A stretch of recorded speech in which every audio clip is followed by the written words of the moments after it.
আজকে পরোটা ভাজতে ভাজতে আপনাদের সাথে আমার মনের দুঃখের কথাগুলো শেয়ার করব। সো হাই হ্যালো অ্যান্ড আসসালামু আলাইকুম এভরিওয়ান, আশা করি সবাই অনেক বেশি ভালো আছেন। তো চলেন শুরু করা যাক ভিডিওটা। আর আজকের ভিডিওটা স্পেশালি তাদের জন্য যারা ঢাকা শহর বিয়ে করার জন্য একদম উতলা হয়ে যাও। তো এইখানে হচ্ছে আমি আর আমার মেয়ের জন্য নাস্তা বানাইতেছি। আর তোমরা অবশ্যই দেখতেছো আমার চুলার আশেপাশে কতটা মেসি হয়ে আছে। আর এই সব কিছুর মূলে হচ্ছে পানি। আমার বাসায় আজকে 2 দিন যাবৎ পানি নাই। কি যে কষ্ট করে দিন যাপন করতেছি একমাত্র আমি জানতেছি, আর আমরা যারা মোহাম্মদপুরের বাসিন্দা আছি তারা জানতেছে।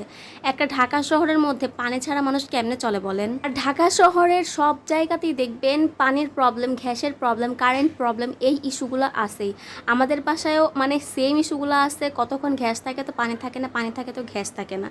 এটাই হচ্ছে আমার মনের দুঃখ। তোমরা যারা মেয়েরা আসো ঢাকা শহর বিয়ে করতে চাও তারা হচ্ছে এই প্রবলেমগুলো যদি ফেস করতে পারো তাহলে বিয়ে করবা, আর যদি সেটা না পারো তাহলে ভিআইপি দেখে বিয়ে করবা, কারণ তারা সব কিছু ম্যানেজ করে নিতে পারে। তো দুঃখের ঠেলায় সব কিছু তোমাদের সাথে শেয়ার করলাম। তো যাই হোক, ওইটা সাইডে রাইখা দাও, যদি পারো এইভাবে ম্যানেজ করে চলতে তাহলে চলবা, বিয়ে করবা ঢাকা শহর। সো যাই হোক, আজকে আমরা বানিয়ে নিয়েছিলাম পরোটা, ডিম পোচ আর হচ্ছে নেহারি রান্না করেছিলাম, সেটা নিয়ে নিয়েছি। তো আজকের ভিডিও ছিল এই পর্যন্ত। সবাই ভালো থাকবেন, সুস্থ থাকবেন, আমার জন্য দোয়া রাখবেন। আল্লাহ হাফিজ, আসসালামু আলাইকুম।